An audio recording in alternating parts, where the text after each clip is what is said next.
บ่อยสุงค่ะมื้อนี้เป็นวันที่25เดือนธันวาที่9ปี2025เป็นวันพฤหัสค่ะในตอนในข่าวสายหมอหอมเนี่ยก็มีข่าว2ตอนที่มาเปิ้นแพร่เนี่ยค่ะเนาะตอนที่1ค่ะเนี่ยก็มีโพจ่ายก้อนหนึ่งค่ะหลอมซ่อนโตอยู่ในคอกไว้หมักล่อเฮ่อหมิ่นเหี่ยวก็ลูกดีเบิ่งหนึ่งหมิ่นกว่าดีเบิ่งหนึ่งเฮ็ดได้ค่ะนะลองเฮ็ดซังเนี่ยก็เป็นลองตีอันหลากหลายแลหรือตกใจแต๊ๆเฮ็ดก็ยอก็จังเป็นเพน่ะเนี่ยค่ะเนาะ มั่นใจเป็นหือพองจ่องลดเพศในกำเฮาคามาถ่อมลองตั้งไล่โหย่อยย่ำมันค่ะเนาะเดี๋ยวก็ข่าวแทงตอนหนึ่งค่ะอันนี้ก็มีก้นนาหอต่อเฮิรนหลังหนึ่งในค่ะเนาะกวาดด้วยล่มเลี่ยงโลงในค่ะว่าในอันนี้ก็สั่งถูกหญ้าหวนนำในค่ะพัดเขาใน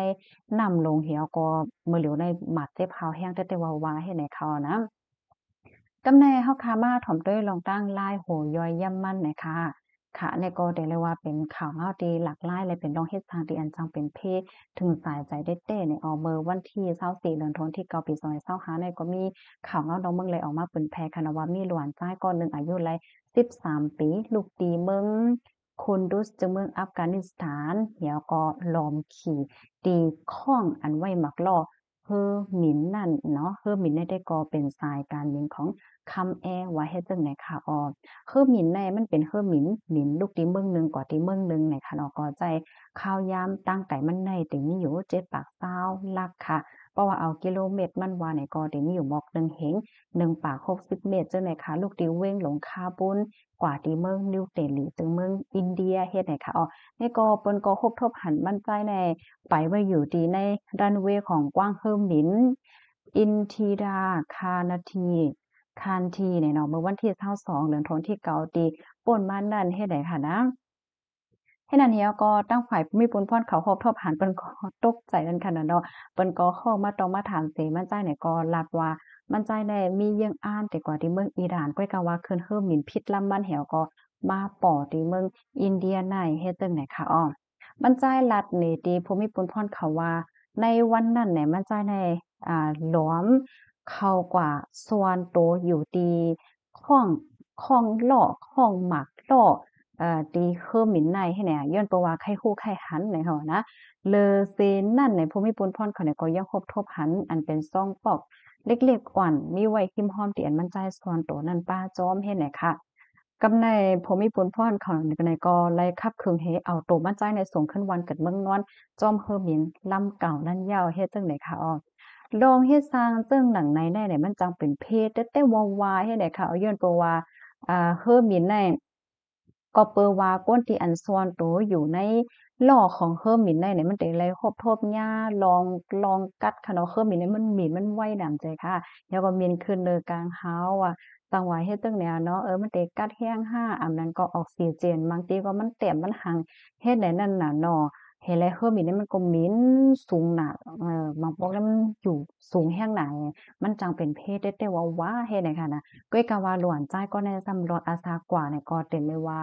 กามหลีเด้ๆเนี่ยค่ะเนาะก้นที่อันลอมซ่อนอยู่เฮ็ดจั่งใดก็รอทางอาซากได้มันหาหยาบแต่ว่าวายเฮ็ดจั่งใดคะอ้อเกี่ยวกับไปร้องในตั้งฝ่ายสื่อข่าว CNN ค่ะเนาะเขาเนี่ยก็ให้งานว่าก้นที่อันล้อมคืนเฮิ่มหนินโดยลอกไล่ในกำปั้นนำได้ก็อำลอดในค่ะนะอำลอดอาซากเฮ็ดจั่งใดคะอ้ออยู่ที่ห้องการล้มฝ่ายคับเคิงการมิ้น เมืองอเมริกา FAA เนี่ยก็รัดว่าลองเฮ็ดทางเจ้าหนังไหนแน่ค่ะเนาะตื้อตังตะเต๋ถึงสายใจว่าสังว่าเจ้าไหนแน่มันอยู่ที่77%ลูกกว่านั้นค่ะน่ะก็เพราะว่ามันเตเลยว่าจั่งเหือมันจังเตื้อเคิกต่อสายใจลองหบลงไปแตะเฮ็ดหน่อยค่ะเนาะข้อมูลตอนนี้ก็ค่ะเลยเป็นมาที่ห้องการข่าวสด Around the World หน่อยค่ะเนาะไหลเตียงตางไว้หน่อยค่ะ พี่น้องคะวนด้วยค่ะนะข้าวใส่หมอหอมวนด้วยจอมก็ซัมปอตุ่มคนเนอกี้อะค่ะนะตอนหนังเขาอยู่ในเฮอร์มินเขายังรู้สึกกลัวค่ะเนาะบางปอมังไรเฮอร์มินเนี่ยมันจะมีนคือนองกะเนาะตั้งแต่ในก็จะมีเฮิรนโกนห้ามีต้นไม้ต้นตอกมีร้อยห้าบางทีก็มันมินสมมุติตลาดไปตั้งไปเป็นน้ำลายเนี่ยเนาะอันผู้ใจก็ในก็แต่เลยว่าฮัดน่ะเนาะฮัดแต่ฮัดว่าแฮวก็กามหลีเขาเนี่ยมันรอดอาสากว่าจังไหนคะ กำในเฮาค้ามาถ่อมด้วยข่าวแทงโหนึ่งอันในกอนาเฮือนหลังหนึ่งก็ด้วยน้ำในค่ะว่าแน่กำในซ้ำกลุ่มด้วยน้ำกลุ่มถ่ายแคบหางเฮ็ดไหนเหี่ยวก็ถูกหญ้าขวัญนำหลวงได้พัดเข้ากว่าเนี่ยเมื่อวันที่23เดือนธันวาคมที่9ปี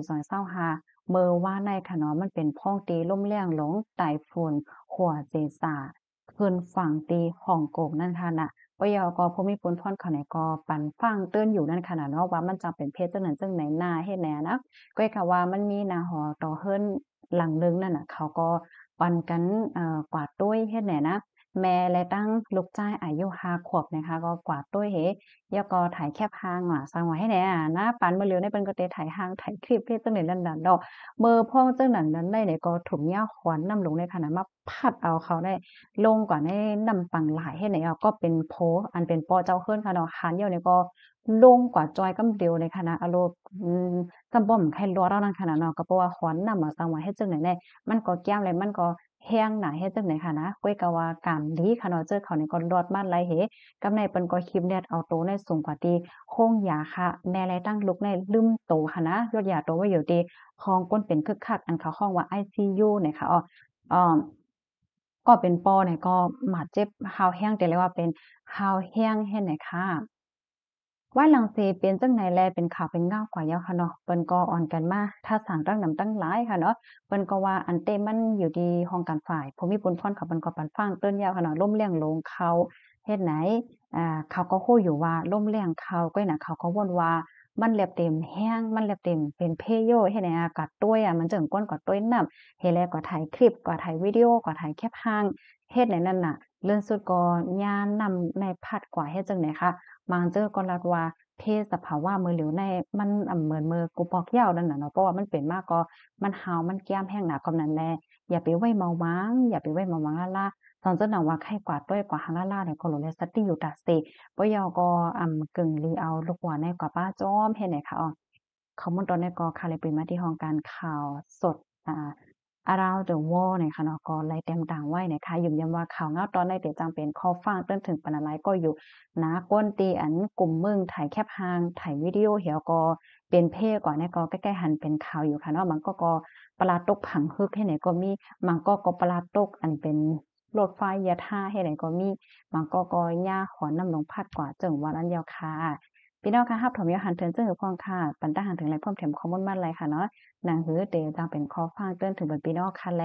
หนังหือเตเป็นแห้งใจตอนตากข้าวใส่หมอคอมค่ะเนาะหาข่าวนอกวันนอกเบิ่ง มาสืบปึงแพ้นั่นก่อใจกันสืบปึงแพ้แช่ก่อใจก้ำค่ะนะภาพถอมยอหันเทินเจิ้งก็เพิ่มแถมมาหลายค่ะหน่อยยินจำบุก็ค่ะเหมือนสงค่ะ